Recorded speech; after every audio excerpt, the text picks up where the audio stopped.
घर बनाउँदा ध्यान दिनुपर्ने 5 कुराको बारेमा छलफल गर्नेछौँ।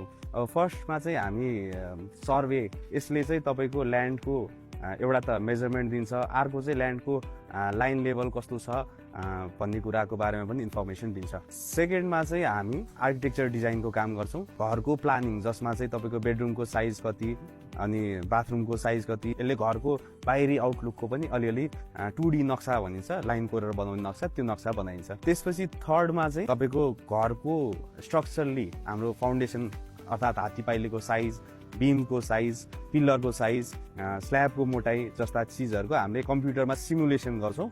चौथो चिज चाहिँ हाम्रो बिल्डिङको पर्मिटको कुरा आउँछ। हामीले तपाईँको बिल्डिङको पर्मिट लिने काम गर्छौँ। अनि त्यो बिल्डिङको पर्मिट लिइसकेपछि लास्ट चिज चाहिँ हामीले इन्टेरियर डिजाइनको काम गर्छौँ। इन्टेरियर डिजाइन गर्नाले चाहिँ घरको इन्टेरियरको 3D अर्थात् तपाईँको सोफाको लोकेसन, हाम्रो किचनको सबै डिटेलको चिजहरू, यो सबै गर्नाले चाहिँ के हुन्छ भन्दाखेरि चाहिँ फर्स्ट कुरा चाहिँ तपाईँले रिवर्क गर्नु पर्दैन, जसले गर्दा कस्ट पनि बच्छ।